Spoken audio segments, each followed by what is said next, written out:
Right now, about 60% of people in the US feel alone. And if you're on the entrepreneurial journey, your number's even higher. So that's why we created the DealMachine Masterclass. This is the first ever masterclass we're publishing as a podcast episode where DealMachine members hop on a live call every Wednesday and we have an outside expert teach them something. This week's episode is that question everybody's always asking. How do you find a buyer that you can find a wholesale deal and then pass it off to this buyer and make $20,000? Well, we've got expert Brian Snider, who actually was the CEO of Simple Wholesaling, an operation that did 300 deals per year, on how to find buyers. I know you guys are going to enjoy this episode, and it's going to make it clear on how to get that first wholesale deal done. Now, if you've gotten any benefit from the DealMachine podcast, I would ask you at this time to please subscribe and please take a moment and leave us a review on your podcast platform. It means so much, and it helps us continue to produce content to get you on that path to financial freedom. The DealMachine REI podcast. Everything you need to know to get started in real estate investing.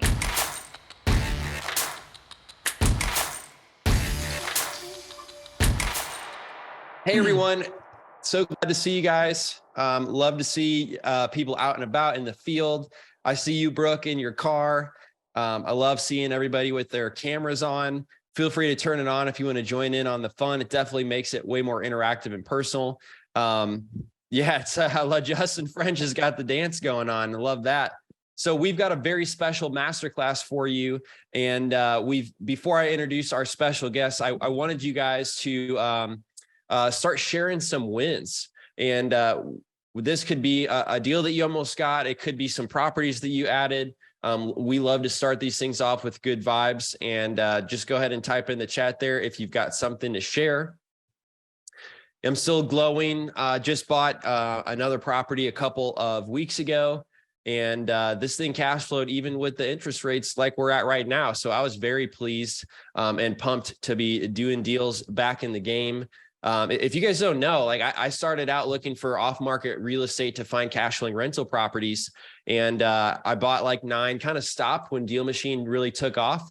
And then in the meantime, like 3 years went by, I gained $1 million in equity just from appreciation. So I really wish I had bought a lot more of those properties. And I've never ever heard anyone who does wholesaling say they wish they kept less deals, So once you kind of get the wholesaling game going, you could really buy some really amazing assets. And so now I know what they mean. So I'm going back to buy some more properties now. I wish I had 5 times as many properties. So that was just a famous last words from any wholesaler or flipper. Man, if I only would have held on to that one. Yeah, exactly. So sometimes, especially when you're starting out, you need the cash, right? Wholesaling's the game. Brian, our special guest, he's actually spent a lot of time running one of the biggest wholesaling operations in Indianapolis, right? They did over 300 deals per year. And so, like I said, wholesaling is the game. It generated a lot of cash, but I'm a big fan of the rental properties because that thing just grows without you doing a lot of the work. So let's start some things off with good vibes. Who's got some wins that they would like to share this week? I'll go, David. I was talking to Ryan earlier and whatnot, but I actually had a couple of callbacks off of the mailers I've been sending out recently. I actually went to view a house on Monday and whatnot from it. So, it's a plus. I don't think we're going to be able to make a deal off of it, but it is what it is. I did, however, she is trying to get into the fix and flip. So I found another potential buyer in my area. So that's definitely a plus. Amazing. Hey, every no is one step closer to a yes. And I'm super excited that you're getting out there, taking action, and then you found another potential buyer for the next deal that you find. So that was a great share, man. Let's see. I'm reading in the comments. Let's say Lori she taught her VA how to do virtual driving for dollars yesterday using DealMachine, and you're building a list of properties. Great job getting started. And Lori, we're really happy to have you on the masterclass. Oh, and then Ryan, little plug. He said Kiefer joined Ryan's office hours. So if you guys ever have DealMachine questions, Ryan Hewitt actually does daily office hours. So he's going to post those in the chat. There they are. Fantastic. Are there any other wins? I see some new faces on the call today. So that's a huge win in and of itself.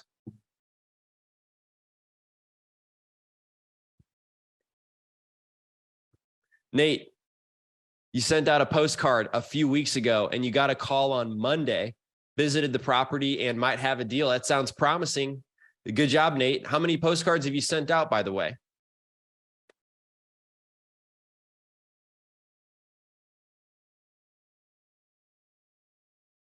Well, I'm not sure if we've got Nate. Oh yeah, he says probably 150. That's pretty good.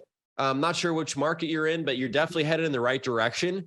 And I would say keep on going, adding at least a few hundred rundown properties, and then getting in touch with them at least 6 times each would be a great goal to make sure that you're setting yourself up for success. Oh, Kate, tell us about your acquisition manager. Are you able to talk? Yeah.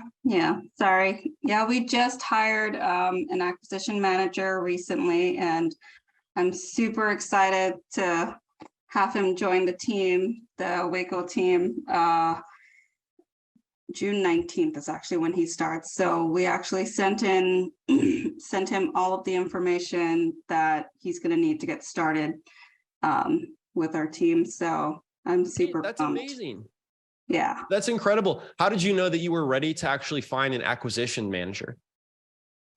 Was it like a certain number of deals or yeah, how did you know that now was the time? I think it was based because, you know that I'm part of a franchise, and one of the franchise owners. Joe Homebuyer, right? Yep. Yeah. So, after many discussions with other franchisees and our CEO and everything, it's a good idea to have AM start as soon as possible. But I think what pushed that was just already having the experience of going on these appointments and getting our feet wet, because we were very green in the beginning.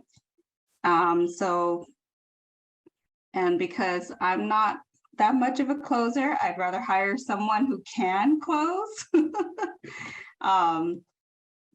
But my team and I were able to build a buyer's list of over 1,500 people by now and growing. Whoa, that's amazing. And yeah. way to actually, just follow the process that your franchise is telling you is the right next step for you, and knowing yourself too, what your skills are and what you might need to hire to bring into the business. That's really, really exciting, Kate. Yeah, the thing is, for any business, I think, is really understanding what your weaknesses are, and outsourcing those weaknesses, rather than, sitting there and thinking, oh, I can do all this and that, when that's not true. You need a team, you need people to help you.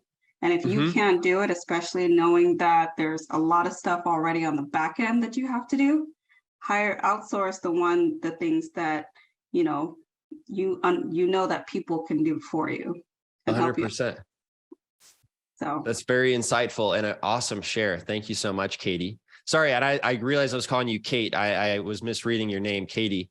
I appreciate that. I know Brian Snider had like a big yes nod when you were talking about how important it is to know yourself and what you're good at and what you need help with. Yeah, that's really great insights right there on hire what you are not good at. So I love to hear you say that. Hey, I'm not the best closer, so I need somebody to go out there and be the closer for me. So awesome job. Also, I might just turn it over for you at this call. If you just got 1,500 people on your buyers list, maybe you should just be doing this call, Katie. So no. Brian, you're the high-end guest here, so you go ahead. That's right. I do want to come back to that and find out how did you find 1,500 people? So we hired a VA. And she has accessed my Facebook, my LinkedIn, getting all those lists together, joining all these real estate groups, underground real estate groups and other groups so far across the board on Facebook. And I don't know if anybody really knows, but you can find a lot of buyers through Facebook too. Like there's some people who will say or show up a deal, right, on Facebook, and you'll have a bunch of buyers already start to say, hey, DM me, I'm interested, etc. And So my VA basically takes all that information, takes who those people are, get their email addresses, literally email them or message them using my account. So that's how she was able to do that. Oh my gosh, what a huge win and a smart strategy. Yeah, and that was definitely something that we needed to do upfront. So the VA was the very first thing that I hired. And I'm so glad that I did, so that when we have the properties, you know, talking to sellers and whatnot, we have a list. We have a list we can share it to. I have people, and that list is growing every single week. Oh. Well, that's fantastic. Again, thank you so much for sharing. This is a good transition to McKinley Lewis. McKinley, are you there able to talk as well? I know that you said that you actually, I think you found a deal and you're looking for a buyer. Is that right? Well, actually, today I went out and I found some houses about 2 weeks ago, and I've been contacting those two houses, the sellers of those two homes. And today I went out and actually viewed the property, got to know like where they're head at, how fast they're looking to sell and close the deal. The prices for those two properties are a little higher than the MAO that I use for the AI bot on DealMachine. So I am trying to see like what I should do to tweak the numbers to still make a good profit. I'm new to this. Like, this is like my third week doing this, and DealMachine is a lot of help for sure. That's amazing. So you're saying that you had asked DealMachine what the maximum allowable offer was? Yeah. And was that using like the AI chatbot? Yeah. Oh, cool. Okay, cool. Well, if you want more details on that, you can double tap into the comps tab and see which properties it was evaluating.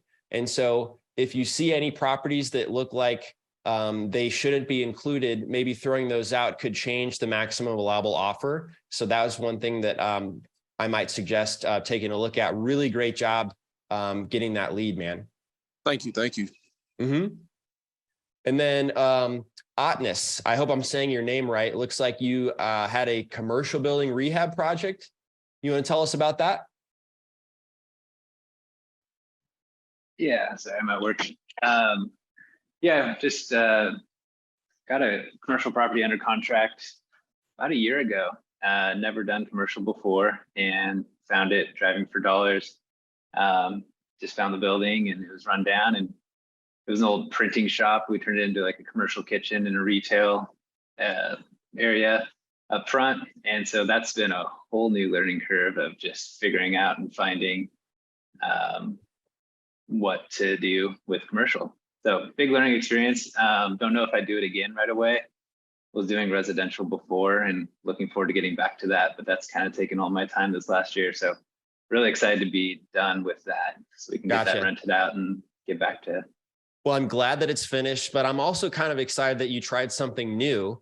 And I totally know what you mean by wanting to get back to, residential. For me, I've only done 10, 11 deals, but 3 of them were actually the exact same house. And it was just a breeze, right? It was a breeze to go do those deals because I knew exactly what everything was going to cost, in estimating the rehab costs and getting that project done. And so I can appreciate just going with something that you know really well. Yeah, I mean, figuring out permits, working with the city, just everything that goes into that was really good to learn. I mean, I definitely would do it again, but I was kind of picking up steam on residential, and then I threw this in and it kind of halted that for a while. So I joined DealMachine fairly recently, found all the deals before just driving for dollars and kind of keeping an Excel spreadsheet. So excited about DealMachine to have everything more organized, and been driving around and collecting leads. So I'm looking forward to start calling those. Yeah, that's amazing. So yeah, you said you got your previous deals driving for dollars, but now you're using a tool to streamline the process, right? Exactly. Yeah. Before I didn't have a system, really just kind of went for it. Amazing. I promise we're going to get to Brian Snider. I just want to share a few more wins. Thank you so much, Otness. Did I say your name correctly? It is. Yeah. My name is John. Last name's Otness. Oh, okay. Gotcha. Thanks, John. Yeah. Yep. We got Martin Guerrero. He says that he's just starting out. Martin, are you there to tell us about it?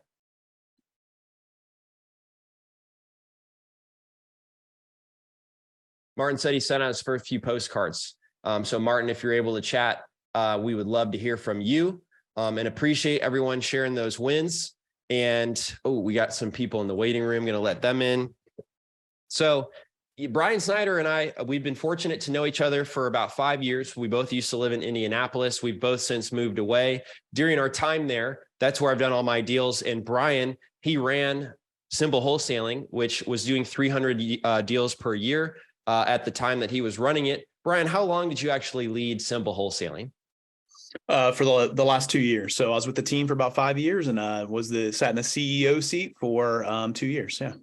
That's amazing. What were you doing before that? You were a teacher, right? As a teacher, I taught for 14 years, working on my master's to become a principal, and realized real quick that being a principal is like the worst job in the world. So got out of the classroom and started doing real estate, and honestly just kind of worked my way through. I've been sat in every seat within the real estate company. So started off in marketing, moved into dispo, acquisitions, operations, and then eventually CEO. Yep. That's so amazing. What an amazing transition to see every part of that business. And for those that I didn't know this when I was starting out, dispo is a fancy word that means like selling the deal, right? So if you get that house under contract and now you're ready to pass it off to an investor, once you're doing some volume, that's like a separate job, right? Is just focusing on marketing that property to investors.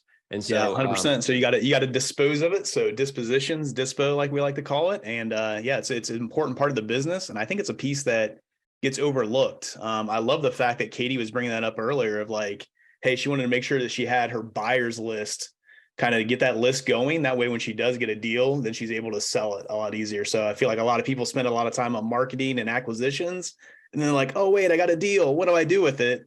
We got to have a dispo list. We got to have some buyers out there that we want to sell that list to. So I love that she brought that up right from the start. Me too. And then you've also transitioned into a new job. Congratulations, by the way, with the Collective Genius, which is a mastermind group that I would love for you to just give a 60-second little info about.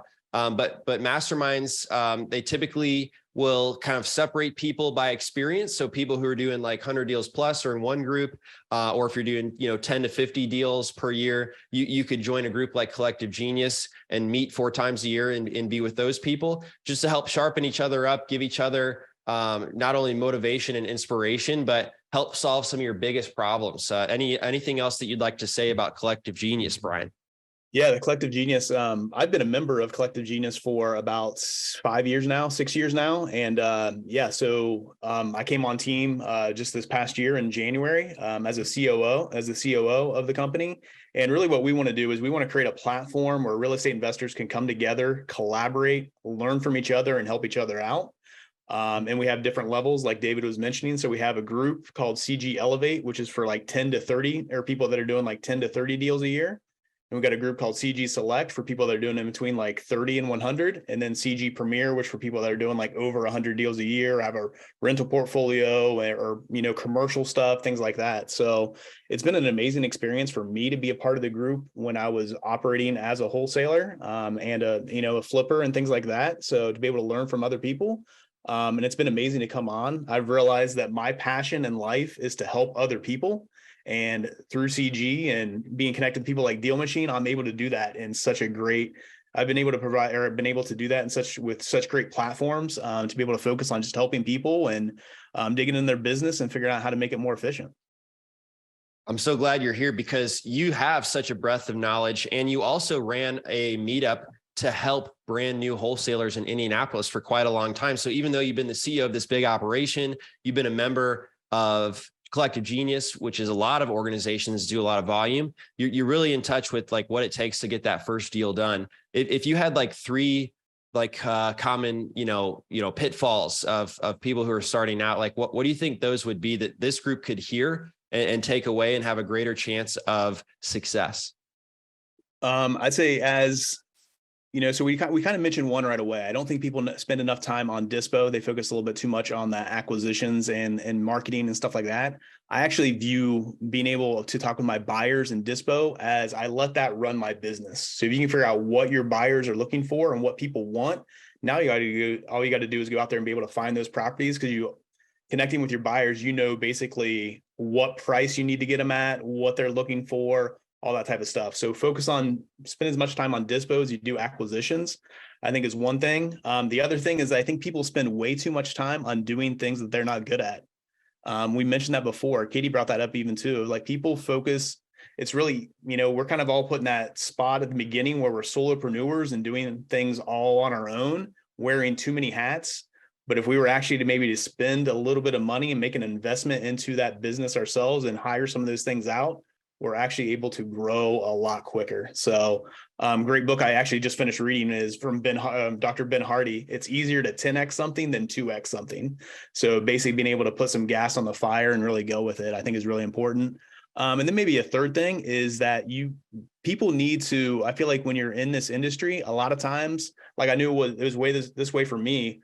My group of friends, my family, they didn't know anything about real estate. They didn't know anything about wholesaling, anything about what I was doing. So I didn't have anybody to talk to about what I was going through. So being able to get connected with people like a DealMachine community or CG or anything like that, being able to talk through things with other people that have either been through it or are going through it right now that you can collaborate with, I think is so very important.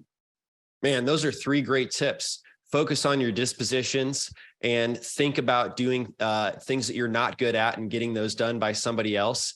I could interview you all day, Brian. I've actually been recording a bunch of episodes for the DealMachine Real Estate Investing podcast.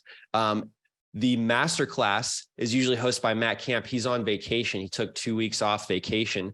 And so if you have something prepared that you would like to go ahead and dive into, would definitely welcome you to do that now. Otherwise, I'll just keep interviewing you for the rest of the time because I think that's really interesting. Hey, we can do that as well. I'll bust through my presentation. I do have something prepared, so I'll bust through that. And if you have any more questions or the group has questions, I'm more than happy to answer them on here or offline if people want to go a little bit deeper or anything like that. So please, take it away. You should have the screen share presentation options.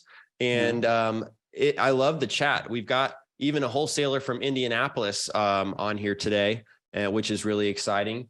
And Demola, it's really great to have you on here. Go ahead, Brian. Please open up your podcast app right now and leave us a review and let us know what you thought of this episode. It means so much because the reviews help us get in front of more people. And the more people we can get in front of, the more we can help them achieve financial freedom. And we also get more energy to put more content out like this to help you. So by leaving us a review, it will give you more content to come to help you along on your journey. Thank you so much. All right. So what I want to talk about today a little bit is basically how to, we were kind of talking about it before Katie, I'll keep using Katie. I'll keep using you as a reference since you brought it up and it sounds like you're doing a great job and things. So she mentioned that she has 1,500 people on her buyers list. Like, for me, I'm going to say that's awesome. Congratulations. Now, my question for her is how many of them are legit buyers? How many of them are vetted and things like that? So where I'm coming from, so we were doing like 250 deals a year, 300 deals 1 year. I think my first year, and when I was in dispo, I sold 364 properties. And actually, one of my favorite things to do was not add people to my buyers list, but actually remove people from my buyers list because I wanted as a legit of list as I could. So hopefully with what I have for you today, I can kind of dig into some of that. But what I want to do is how can you optimize your buyers list to basically get those higher returns? So that's what I want to dig into today. And feel free to interrupt me, put some questions in the chat, or just go ahead and speak out if you need to, and we'll go ahead and dig into this. So I can't believe you just said remove people from your buyers list. I'm on the edge of my seat here. Yeah. So I realized real quick, and when you can fire a buyer, sometimes that's a good feeling because you want to work with the people. That's the big thing. You want to work with the people that you want to work with and the people that are going to get you the returns that you need to. So that's what business is all about. So that's like I said, one of my favorite things to do. Katie, go ahead. Sorry, you said to interrupt you at any time. I didn't want to do that. I'd rather raise my hand. But I love it. Go ahead. So as far as like what you mentioned, for us, for our company, we have to vet the buyers. Yep. We always have to vet the buyers, verify the process, etc. And like you said, we have to also grow our buyers list constantly. Always grow it, regardless whether you have 1,500, 1,000, whatever. You have to keep adding to it because you never know whether those people are actual valid buyers or not. Yeah. So I like the idea of taking people off when they're not verified. Yeah. And the people that are buying today, they're not going to be the same people that are buying tomorrow. Because interest rates are going to change. All that's anything can happen. So it's great that you mentioned that, of just always be networking, always be talking to people, always be adding people to your buyers list. So great stuff. So there's a few things that if you do well at first, those higher returns are going to come. You're not going to be able to implement a couple things tomorrow and all of a sudden be like, oh, well, I was doing $10,000 a deal. Like I want to be able to do $20,000 a deal. Basically, you got to do a couple things really well first. And once you get those things in there and you have a solid foundation, those higher returns are going to come. One of the things I want to focus on a little bit today, as well as optimizing your buyers list, is focusing on how you can basically get the most out of any leads that you have. That comes through working with buyers, networking with other people. If you can monetize more deals, your deal flow is just going to pick up and keep going, and those higher returns are going to come secondly. So that's something I want to dig into today and talk about. So what we want to talk about today is just to have some tips on how to build your buyers list, some strategies that you can do to basically take it to the next level. And then also how you can use your buyers to drive your business. I think that's super important. Use the information that your buyers are giving you in marketing, acquisitions, and everything across the board.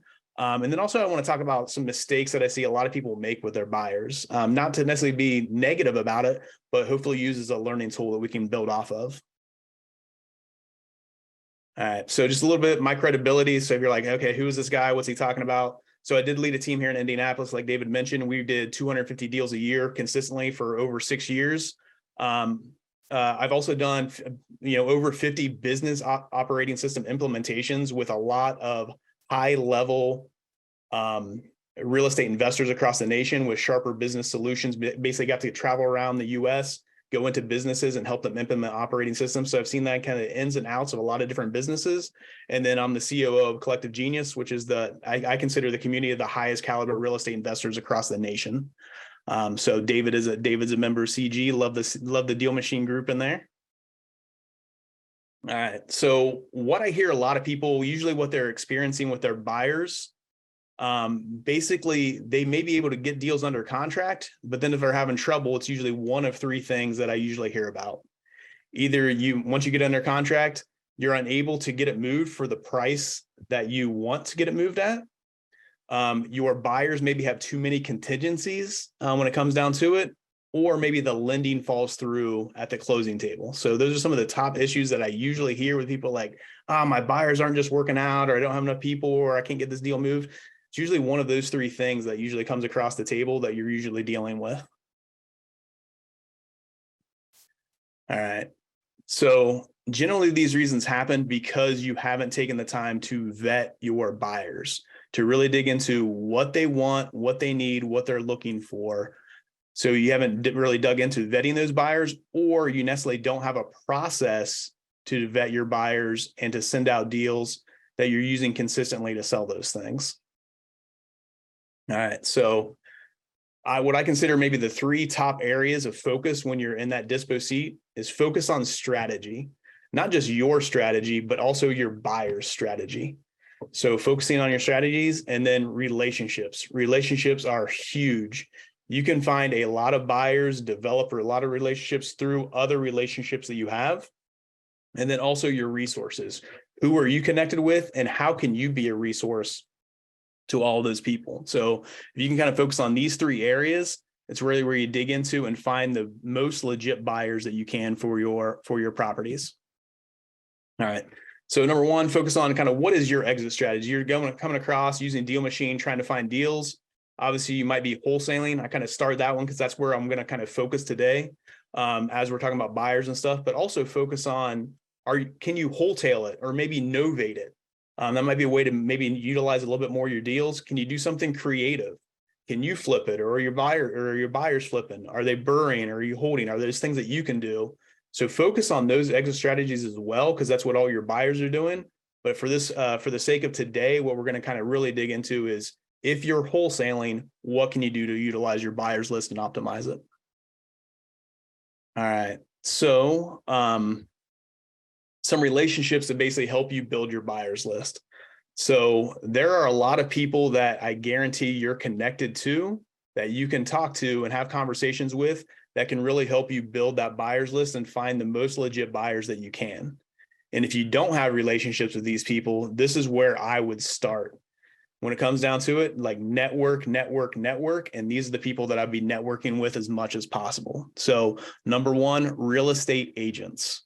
Okay. I always feel like wholesalers and agents always have this like back and forth of like, oh, are you a wholesaler agent? We're going to battle out to the death. No, you guys should be able to have great relationships and great networking opportunities with real estate agents. So basically 95% of the properties that are sold through the market. Okay. When you're talking about wholesaling off market, that's usually only about 5% of the deals. So if you want to pick up your deals and find legit buyers, real estate agents are a great way to do that. If you have a property right now, maybe under contract, and you're looking for, oh, I don't have a buyer for this in my list. I can't sell this property. What can I do? One of the things you can do is basically go on the MLS or Zillow or whatever it may be, find other properties in that area that people have sold properties there, or agents that have sold properties there. Reach out to those agents and say, hey, I just saw that you had a client that bought a property at 123 Main Street. Did you have any other offers on that property? Because I would love to connect with them. You can be the agent for me. We can get connected, help your buyers find other people, or talk to the listing agents as well. Maybe they had other offers that they wanted to look at, but that's a great way to connect with agents and find some buyers that way. Also just attorneys and title companies. So if you notice anybody on this list that I have right here, they're all people that are working with people that are buying properties at a high level. And they're just always around buyers. So these are the people that you want to connect with. With attorneys and title companies, I would just always, have as many conversations as I could, network with as many of these as I could, and just let them know that like, hey, if you are in a situation where anybody's reaching out to you and say, hey, I'm looking for properties. Okay, you need to talk to Brian. And I was just that connection for them. And I got connected with a lot of people through attorneys and title companies. Also, talking to your lenders. Lenders are a great resource. Anybody that is lending in your market, whether it's hard money, banks, anything like that, if you're talking to lenders, they're talking to people that are buying properties each and every day. So you can network with them and utilize them to connect with different buyers. It's a great resource for you. Same thing with insurance agents, accountants. That's what they're dealing with. They're dealing with people that are buying properties and need more properties for tax strategies, or the insurance agents. If you have insurance agents that are connected in the real estate world, they're connected with a ton of people that are just buying properties. So it's a great way to connect with buyers there. City officials. I know, David, one of your good buddies, Ryan Haywood, he does a great job of this, of working with city officials on basically all the time. He's getting the mayor and everybody like that in the city is reaching out to him to connect him with buyers and sellers of properties and stuff. So great resource there. Contractors. 100%. Yeah. Contractors, if you're driving around, if you're using DealMachine, you're driving for dollars and stuff, and you see somebody working on a house, please stop your car, get out and talk to those people, because they are fixing up that property for someone that's looking for another property. That's a great connection for a buyer right there. Property managers, great resource. These are people that you want to know each and every, whatever market you're in, connect with every property manager in there, because they are working with people that just want to buy as many properties as possible to build to their portfolio. Also, inspectors and appraisers. These are also people that you want to have good relationships with for yourself as you become, more developed real estate investor.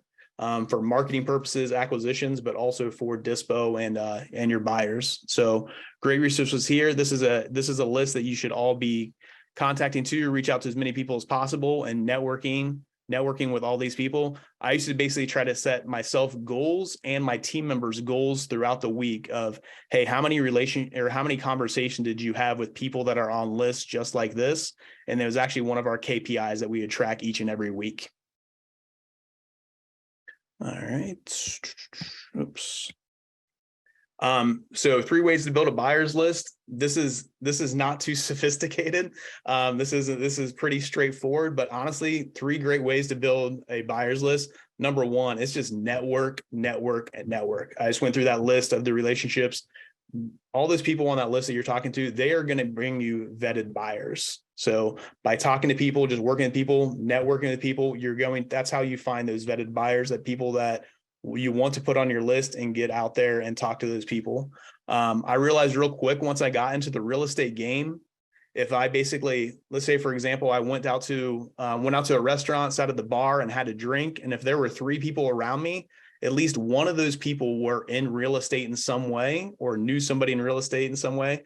So just talk about it, network with anybody and everybody. I am not a networker. Networking is one of the things that it's not my personality. I don't enjoy it. It's a struggle for me, but I realize it's one of the things I have to do. And my business really took off once I understood like the more people I talk to, the better off I'm going to be. So network when it comes to building that buyer's list.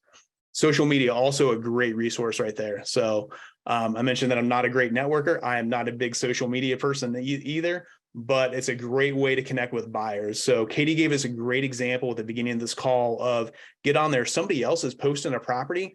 Look at all the messages that are on there of all the people that are reaching out and saying, yeah, I'm a buyer, I'm interested in stuff like that. Those are people that you need to be networking with and talking to, not just adding to your list, but actually reaching out, having a conversation with them, seeing what they're interested in, getting their criteria, and then putting them on your list that way.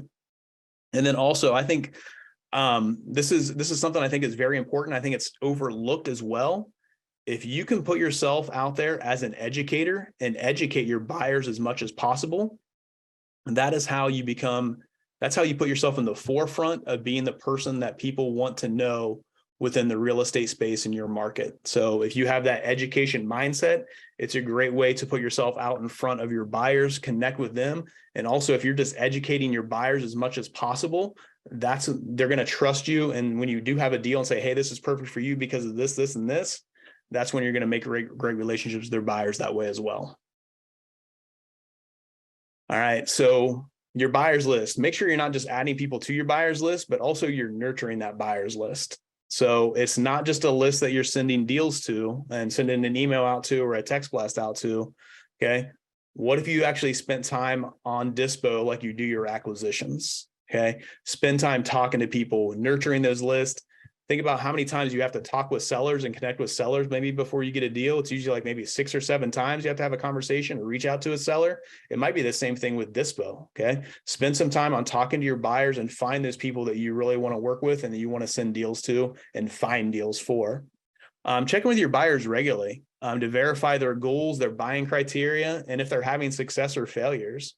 Don't just ask about your deals, but ask about other deals. It's a great question to ask of basically, hey, what was the last deal that you bought and how did it go? It's a great way to know what your buyers are looking for and what they want to do with it. So making sure you're checking with them regularly just to see what's going on. Also, it's a kind of a big thing to know what their goals are and know if their goals have shifted. There's quite a few times where I maybe would reach out for somebody in first quarter, talk to them about their goals and what they're trying to do. But by third quarter, it might have shifted and they were looking, maybe they changed from, hey, I'm looking for C-class rentals to A-class rentals. Well, that's a pretty big change of properties I was sending to them. So knowing what they're really looking for, I was able to understand what they needed so I could send that to them. Also, Brian, I have a question. Yeah. Hey, can you break down networking? I know you had a really interesting thing there. You said that you actually don't like networking, and you realized that was actually a powerful way to grow your business. So how did you approach it? Because oftentimes when, like even now, but also when I was starting, I didn't feel like people would want to talk to me, can you give us a few more tips on how to approach it? Yeah, honestly, this is not, so I just went to an event the last 2 days, SaaS Academy, which I know David used to be a member in SaaS Academy and stuff. So I just went to that over the last couple of days, and it's one of those things where honestly, I just had to get out of my comfort zone and then just go up and talk to people. And really, I just asked, my question is just like, hey, how's it going? Like, it's as simple as that. Cause I'm not good at it. It's tough. I don't like networking. So I just need an in, and my in is as simple as that. Like, hey, how's it going? And just a smile on my face. And usually if you're just friendly and just reach out to people, that's a great way to just kind of start talking. And then I like that. Yeah. Because sometimes I feel like I'm going in with an objective and then it's like not smooth, or you know what I mean? It feels forced, but that's really nice, open-ended way to start the conversation. I used to like it. So if I went to a REIA or, a real estate meetup or something like that, I always used to start off with the question like, hey, so what are you doing in real estate? Well, I was like, oh, it was awkward. Like you were saying that it's just, so just like, hey, how's it going? Like, what's going on or what's new with you and things like that. And it's a great way to just talk about, their life and how they're doing versus jumping right into business. And I feel like anybody that's kind of putting that out to me of like just starting to talk about business right away, I feel like they're going to pitch me something or they're going to need something from me or whatever. So I honestly just go personal starting off, and then it kind of leads from there and goes pretty well. Thanks, bro. That's really helpful. Yeah, no problem. So, all right. Also just be a resource and a connector for your buyers. Don't, I always like to say this is like, don't hold your buyers just to you. If there's something one of your buyers needs, and it's maybe be from another wholesaler or a competitor or something else in the market, don't be afraid to connect them. Because if you're going to do that, they're going to realize real quick that you're looking out for their best interest. And that's one of the most important things I feel like in this industry. I hate to say it, but in the real estate world, there are some shady characters out there and stuff. So if you can put yourself out there as a trusted source, that's going to go a long way with your buyers. Also, something else I really recommend is to tier your buyers list. So I just talked about nurturing. You should be checking with your buyers and kind of know what they need and what they're looking for, but also tier that list. I used to have like a VIP list, which was short. It was like maybe 25 to 40 buyers. They were my VIP buyers. They're the people that they can buy my terms tomorrow with cash, everything that's needed. So they were my VIP buyers. I checked in with them once a month. Maybe I didn't necessarily have a one-on-one phone conversation or Zoom conversation, but I at least sent them an email, text, and we at least touch base once a month on what they were looking for and what they needed. My second tier of buyers was the verified buyers. I checked with them maybe once a quarter. They weren't the people that were, ready to buy tomorrow, but they're people I wanted to do deals with. People that I knew they were vetted. I knew they were good buyers. They were solid buyers. I maybe just hadn't done a deal with them yet, or they weren't buying as regularly as some of my other people. So I called that my verified buyers list. And then lastly, I just had the mass list, the 3,000 people that were on that buyers list or whatever it was, the people that were buying on my market. I would just do some drip campaigns and some other ways to basically try to convert them to my verified buyers. My goal was always to get them in the door to make them maybe they can make an offer on a deal or whatever it would be to try to convert them to a verified buyer. And then hopefully from the verified buyers, I can maybe work them up to the VIP list if that was one of their goals. Brian, if you're talking with somebody and you say, how's it going?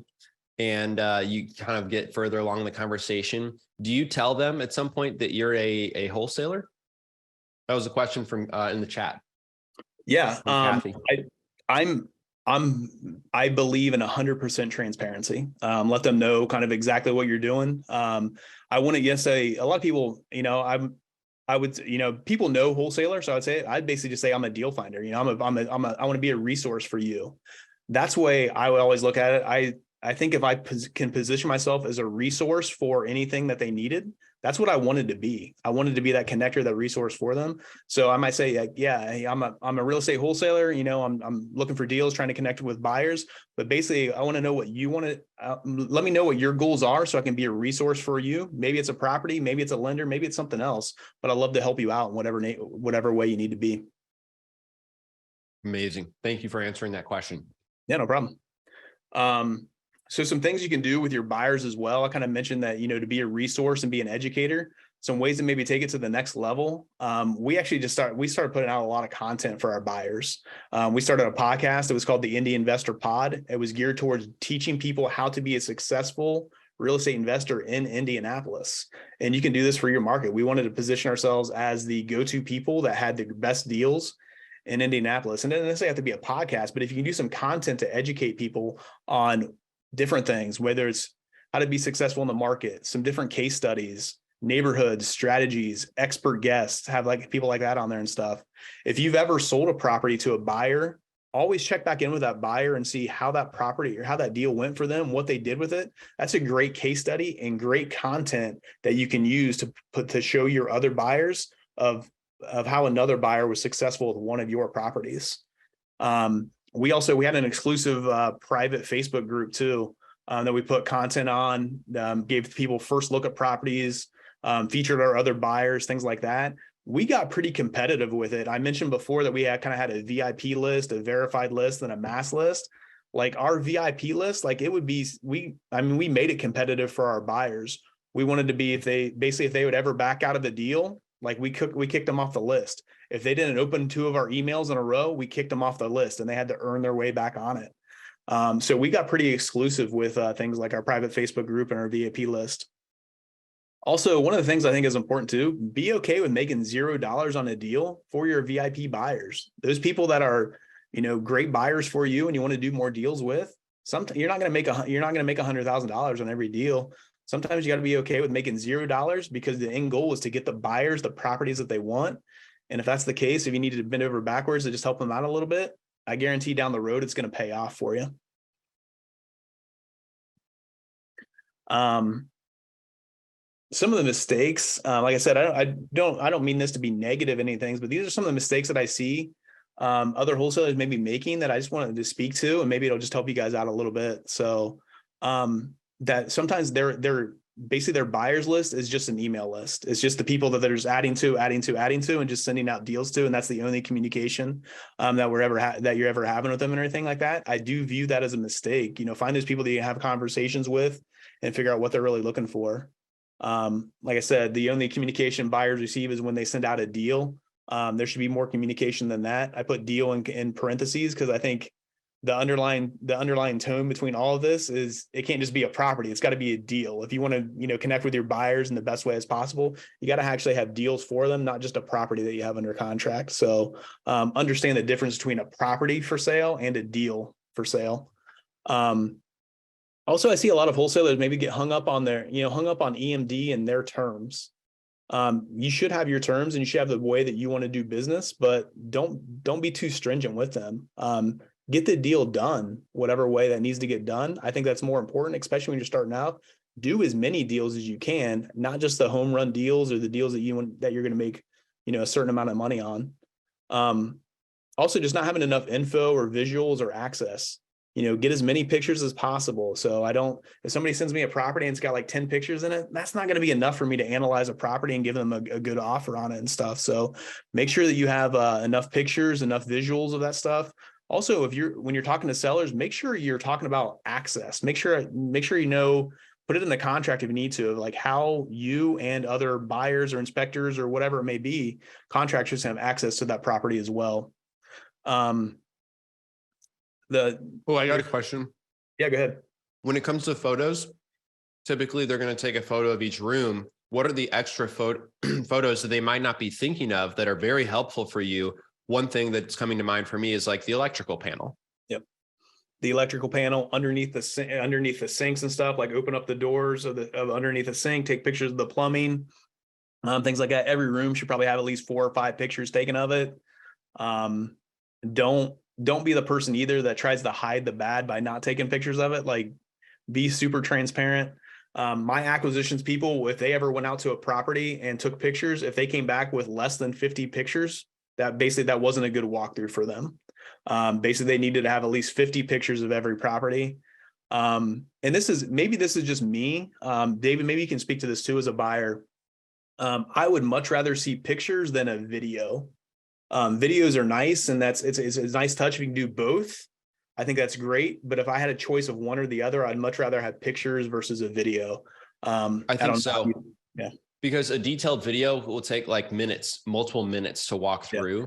I'm not going to look at it. I want to scroll through pictures and see them, but I'm not going to watch the whole video. I can scroll through the pictures, jump exactly where I want. First of all, I can see everything at a glance, the whole house at a glance with the pictures, and then double tap to zoom in. Where the video, I've got to wait for like a linear time to pass. Yeah. Agreed. Yep. So, and then it's just going back to the picture and stuff like that. Definitely pictures of the outside, the roof and stuff like that. If there's a possibility you get drone footage of, the roof and kind of what's going on around it, that's an added bonus as well. I think a good thing. And I know all my buyers appreciated that when we had drone footage of properties. So, another thing I see maybe wholesalers not do is there's no maybe connections tied to it. And this is kind of a small thing, but I think it can really take your basically a property to the next level. Not just have a property to sell, but a product to sell. If you can send out a property with, hey, a lender that tied to it or a contractor tied to it or something like that, if you can sell more of a product versus a property, I think that's going to go a really, really long way and get your buyer set up for what they need. So also make sure there's reasons of why it's a good investment. Tell people why is it a good investment? Why should they put an offer in on it? Why, what makes it such a great deal? And then also just maybe when they focus a little bit more too much on the masses and not necessarily their avatar. Honestly, I think it's a really good thing to have an avatar of your buyers of, hey, if we have this property under contract, okay, this type of property fits this avatar. So we're going to send this property out to these buyers because we know this fits into there. I think that's a great way to go about it. Also, I mentioned this before, utilize your buyers to drive your business. If you can focus on what your buyers are looking for in those relationships, that's essentially the information that you should use to target your marketing, your lead management, your acquisitions. If you can get that situation where you're essentially reverse wholesaling as much as possible, you are going to put yourself in a really good situation. What I mean by reverse wholesale is basically figure out what your buyers want and go out there and find the properties that they need. So I think it's a great position to be in if you can do that. So I like to talk about a lot of times basically going from 0 to 1. It's really easy to, listen to a call like this or go to a mastermind or go to a meetup or whatever it may be. And you might come out with a list of about like, hey, maybe 5 to 10 things that you need to fix or need to do or whatever it may be. I like to focus on the 0 to 1. So what is the one thing you can do when you're in the dispo seat, when you're figuring out, hey, I want to sell properties to my buyers? If you can just focus on how many offers you receive, that's going to make a huge difference in your business. It's the same thing on the acquisition side. If I'm going to focus on acquisitions, I'm going to focus on how many offers I can make within a given week. If on the dispo side, I'm going to focus on how many offers I can receive within a given week or given month. Goal is basically if I send out a property, I want to get as many offers as I can before I say yes, no, or anything like that. So you can focus on the offers. That's kind of my tip for like just a 0 to 1 focus on the dispo side of things. If you're starting off, that offers, maybe it isn't about sending out properties and figuring out what the offers on a property would be. Maybe it's offers on how many buyers you can get on your list. That might be a good little tip there for you to start off with, of just figuring out, hey, maybe that offer is like, hey, do you want to be on my list? Do you need to be on my list? Hey, this is what we're going to offer, that type of thing. Again, figure out how you can monetize more leads, and then the higher returns will come second. I feel like a lot of times people will focus on just getting that higher return on a certain amount of deals. If you can focus on how to monetize more deals or more leads, those higher returns will come second. Trust me, I've been there. I've done it the opposite way and messed up multiple times, but if you do it this way, it's going to work out for you. Yeah, that's all I got, David. Wow. Such a great presentation, Brian. Thanks for putting together all these really amazing nuggets of wisdom to a great looking presentation. I would love to open it up for questions now. We've had some going on in the chat. Thanks to you, Ryan, for answering some of those during our session. So I'm looking for another question here. It says from Kiefer, who's in Terre Haute, says, when you're reaching out to your buyers, do you let them know your asking price or do you let them make an offer? I always like to give an asking price. I always like to start with a baseline and put that out there. That's how we always did it. I say, hey, this is our price, or this is our price, this is what we're asking for it, and then make people offering from there. So especially in this market, if it was a super competitive market, like it was maybe last year or 2 years ago, I think you can get away with maybe just putting out a property and letting people offer on it blindly. But I think right now you kind of need people to give a baseline because buyers are a little bit more scarce than they were the last couple of years. And Kiefer, if you are a wholesaler in Terre Haute, make sure I'm on your buyers list because I have a partner that we are flipping out there right now. So. Okay, that's great because I actually have one right over near St. Bernice area right now. It's like about 10 minutes away, 10, 15 minutes away from Terre Haute. Sounds good, man. Shoot it over. Love to take a look at it. You have an email that I can on the screen right now? If you can see this. Oh, yeah. No worries. Great question. We've got another question from Demola. It says, hi, Brian, how do you keep good relationships with your buyers, but still be solid on non-refundable earnest money deposits if they back out? So I'll be honest with you on this. I think it's one of those things I'm going to vet the buyer first. I want to make sure they're a legit buyer before I, accept an offer from them of what that would be. I'm somebody that I'm not going to, if they back out for reasons that are their fault, I am going to keep that. I'm going to keep that earnest money, and I'm never going to send them a property again. So I'm not worried about necessarily their relationship. I shouldn't say never, but if they back out on a deal from me and it's their fault, they're off of my VIP list. They're off of my verified buyers list. They got to earn their way back on. I'm going to keep that. If it's something that happened in the meantime of like, maybe it was the seller's fault, or there wasn't information, or something else was disclosed, I'm not going to hold on to that earnest money. I'm going to refund that because it was something that that was unforeseen or something that wasn't disclosed. I'm somebody that I'm not going to try to make money off of earnest money unless it really is their fault. Great way to handle that. And one thing that it just reminded me of too is that it's all about expectation setting. Yeah. And so if you've told them that it's non-refundable, then I think that it's fair if you've communicated that. I will say too, I see a lot of wholesalers not remember what I said. The 0 to 1 focus is to get as many offers as you can. If you as a wholesaler are putting that on there and sticking to that like super stringently of like, hey, there's non-refundable earnest money like $5,000 or $2,500, whatever it is, you're going to limit yourself on the offers you're receiving. So do know that. I do think that is real. I'm not saying you shouldn't receive earnest money or ask for earnest money. I'm not saying that by any means, but if you're pretty strict on that and stringent on that, you are going to limit yourself to how many offers you're receiving on a deal. I know Katie has a question. Go ahead, Katie. No question. It was more just sharing another networking opportunity. Oh, awesome. So my husband and I, we went to a tax auction yesterday, our county tax auction. So that's just another way to find buyers too. Yep. Wow, such a good idea. And what state are you in? We are in Texas. Oh, that's right. All of Texas has them on the same day. Oh my God, yes. I don't know why they do that, but it's okay.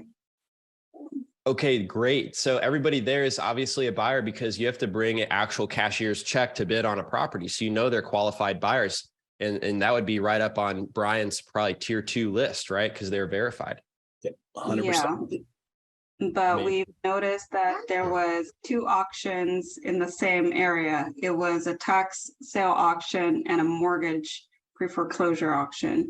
So we ended up walking our way to the mortgage auction because that's where we found the actual cash buyers or people who had the money to buy the houses versus the tax sale auction. Okay, got it. Really good tip. Mm-hmm. I went to my first one last month rather. And it's a great way to find buyers because you can see who's bidding. So let's see if there are any more questions. The masterclass, this is just one of my favorite parts of the whole week. So thank you everyone for joining and who participated and asked questions. I really, really got energized by all of that. Now, John, Barbara, he asked if you use a software for buyers, Brian, like Investor Lift. I think you guys use a different software, right? Yeah, so we were in one market, so I did not use Investor Lift. If I was in multiple markets, I would use something like Investor Lift or Town Square or something like that because I would try to connect with buyers. We did a pretty good job of cultivating our list and working with it because we've done it for multiple years. So I didn't necessarily see the need for it within our market because we had developed such a great thing. But if I was starting off, or I was in multiple markets, I would look into a platform like that because that's a great way to connect with buyers and get your deals out in front of as many people as possible. And Brian, is email the best way for people to connect with you? Brian at thecollectivegenius.com. Yep, that's a great way. Feel free to reach out. Happy to help in any way I can, guys.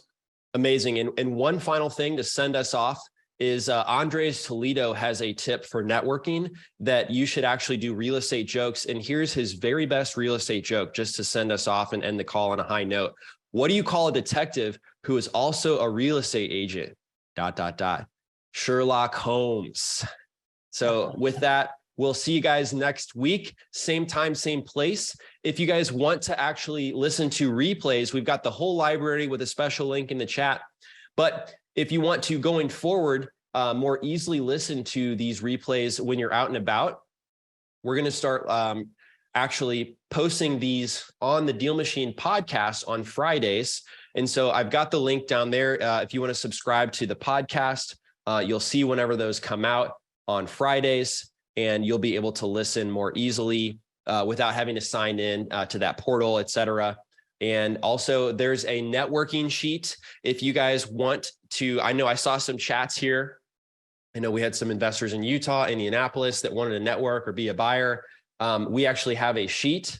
It's posted right there. DealMachine.com/elite is the spreadsheet for those of you. You could put what you're looking for and network with others from even past masterclasses. Thank you, Brian. Thank you, Ryan. And I really appreciate you guys. I'll see you on the next call. We hope you enjoyed this episode with Brian Snider on how to find buyers so that you can get your first wholesale deal done. And if you'd like to attend our next masterclass, which we host every Wednesday at 3 p.m. Eastern Time, this is available to all Deal Machine subscribers. So you could start a free trial of Deal Machine and select the pro level plan, and that will actually get you access to your first masterclass, and you can get in there for free during the 7-day trial. Thanks for listening to the Deal Machine Real Estate Investing Podcast. Please leave us a review and follow along wherever you're listening to your podcasts.